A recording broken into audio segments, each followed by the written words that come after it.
allergic to this.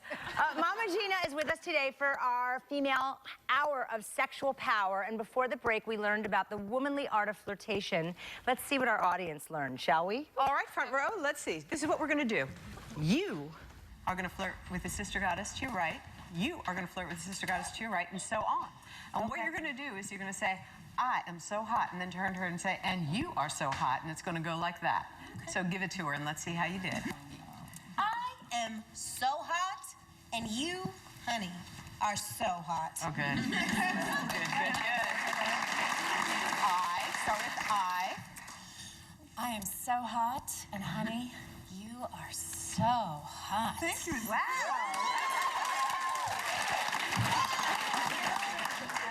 I am so hot, and you are so hot. Woo, woo, woo. Give it back to her. I am so hot. Oh, yes, you are. And you are so hot. Oh, baby. Thank you. That was fantastic. I believe them. I mean, I have to say, I was maybe acting a tiny bit when I looked in the mirror because it's really hard for me. I go into denial, you know, I go into this like... We all do. Yeah. It's not just you. We all go into denial about that because we're not used to standing in how beautiful, powerful, gorgeous, radiant we are. We're used to dimming our lights and not turning ourselves on to full wattage. And you have to practice being at full wattage just like you experienced. You know, it's a little delicate at first and then you pick up steam. Shall we leap into Yes, we're going to talk about desire, right? How about it, Max? I desire to be a successful single mom with a spiritually and financially rewarding career. Wow. Okay, that's really good. But I felt a little tincture of doubt creep into your desire. Could you hear that? Yeah, I did. Yeah. I heard it. Yeah. And no, we cannot have doubt. Doubt. Especially after you in the mirror over there? Yes. Come on.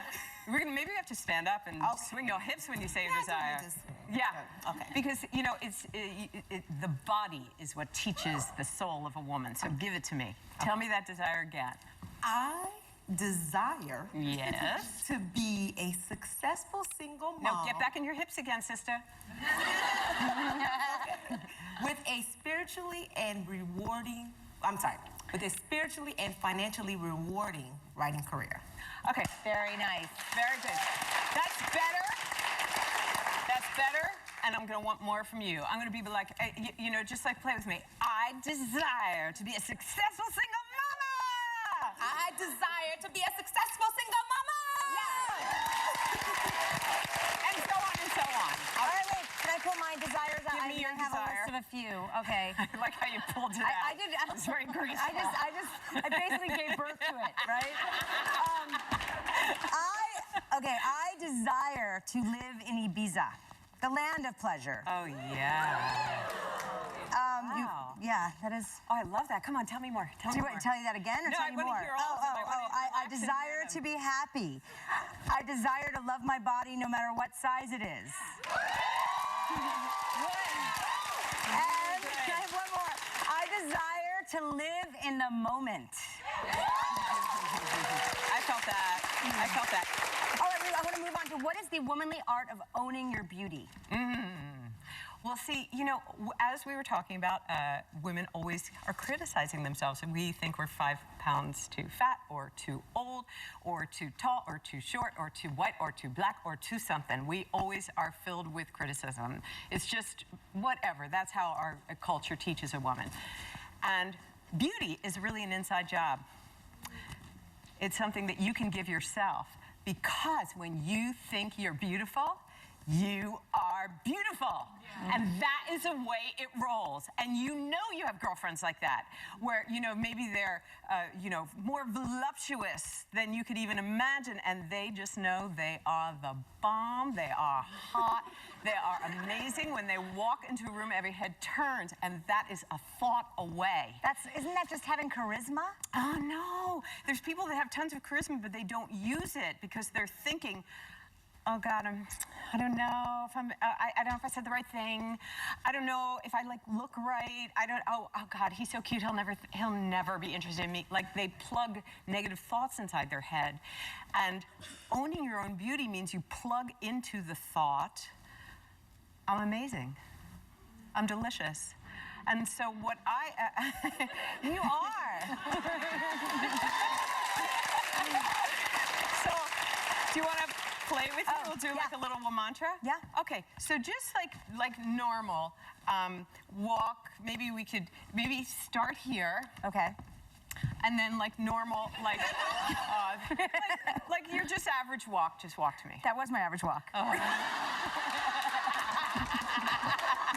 But I'm wearing these boots. Come on. All right. I know. Okay, so wait. So what, you want to walk like I normally walk? Yeah. Okay, so that's a really good walk, actually. It's a really Well, I'm good very walk. self-conscious, too. Yeah. I'm No, you won't be in a minute, because I'm going to give you a mantra now. Okay. And your mantra, you can't tell anyone.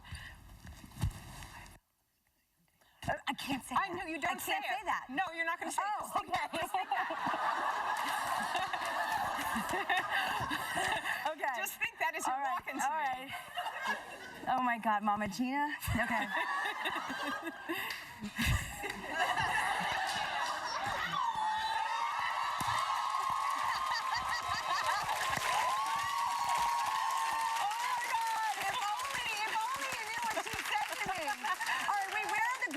From Mama Gena's workshop. Where are they? Yes? Do you have a microphone? I want to get my mic. Hang on, hang on. I'm coming. I'm coming. Okay, so you've actually taken her entire course. Yes, What I did it do for you? I am through the roof, happy, excited, loving myself and loving life. That is awesome. Who else graduated from her workshop? You took it? Yes, tell me about Mama Gena and what it did for you. Well, one of the biggest things that it did for me is I learned about relationships and that I didn't have to play by any rules to get a man, that I could be completely authentic. And when coaching with her and in her class, I met the man of my dreams, and we now have a baby. And it's because I learned to just be me and loving the goddess that I am. Wow, wow. And can I say, you look hot. Thank you, I know. We'll be right back after this.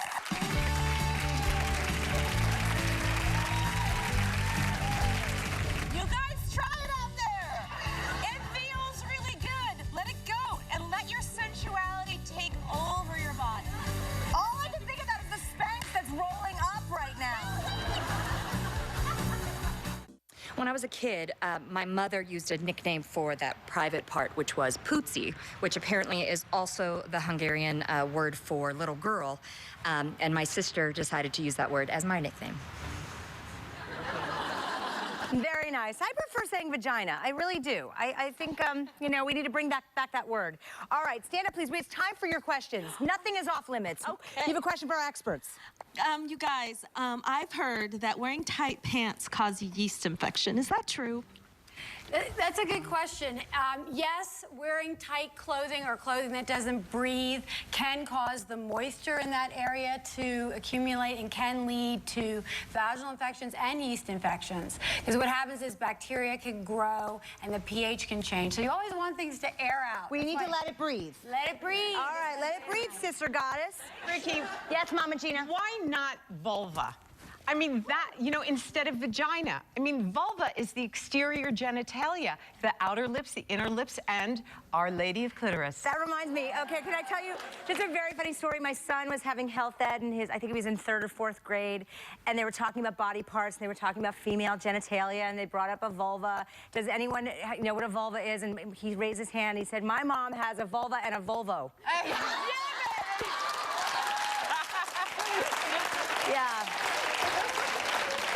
He makes me so proud. Stand up. Hi. What's your question? I'm a little concerned about my tight jeans now, but inquiring minds would love to know, can a tampon get lost up there? Tim, it is possible because a lot of women that have heavy flow sometimes use more than one tampon. So you can forget What? and leave a I've tampon. never heard of that. It's really bad. It could lead to toxic shock syndrome and bacteria. You have to be really careful. So it is possible to lose things in the vagina. Tampons are not the only thing. Wow. Okay. Okay. So your advice is to not put 2 up there. If you're going to put 2 up there, remember that they're 2 up there. I mean, we've all had that moment. Write a note on your hand. Yeah. Okay. Yes. What did you want to say? Now, this is a debate my girlfriends and I always have. Do sex toys numb you? Like extensive use of sex toys? It shouldn't if you're not addicted to your vibrator. Well, but the issue is that you have to be careful not to traumatize the, you know, it's force, it's penetration, and it's trauma that can cause damage. The problem is you can become so sensitized to that quick sort of stimulation that no man can really compete with that. So we try to tell people, at least I tell my patients, to use them with your partner, to use them on occasion, but don't rely on that as your only way to achieve A day on, a day off. A day on, a day off. balance. Might I say, you look hot. Well, so do you, Mama. I like this game. Yes. Hi. Stand up, please. Hi, Ricki. Hi. You are beautiful. Thank you. And congratulations on your show. Thank you. Thank you. Is that all you want to say? No, I have a question for the sex doctors. Is it true that most women cannot orgasm unless they have clitoral stimulation? Good question. Yeah, a really good question. And I think what we need to sort of say is an orgasm is an orgasm is an orgasm, and we can get so fed by what is on, you know, female magazines telling us we should be having 17 different orgasms from 23 different places. With regards to an orgasm, it is easier for most women. Certainly the research that I've seen, 70% of women are more able to orgasm through the clitoris, but you can orgasm through penetration. Through vaginal as well. penetration, cervical stimulation. Sometimes there's a clitoral and vaginal orgasm. What about G-spot? What about G-spot? The G-spot orgasm is the area that stimulated traction or pressure on the G-spot is what's pleasurable. And that's under the pelvic bone? It's about a third of the way in the vagina. Mama Gena, will you demonstrate? Absolutely. Here. I was kidding. I was just kidding. Oh. But the point is what that lady brought up before, really only about 30% of women can achieve orgasm through traditional penovaginal intercourse. Most require some form of clitoral stimulation and, Nicely you know, said. in that area Nicely as well. said. All right, and the clitoris, the one thing I read about it is that it's the only part of our body, male or female, that is simply for pleasure? Yes. It doesn't get diseases. It doesn't atrophy after menopause. It is there for you. Well, certainly from what I've read is, what is so amazing about this blessed button is it has no other function apart from giving a woman pleasure. No other function. There's nothing on the male body or the female body that has a pure pleasure function. And that is why we should be enjoying our clitorises, our vulvas, our vaginas, all of it. All right, ladies? Every day. Thank you, ladies. Up next, a pole dancing exercise guaranteed to empower you from the inside out.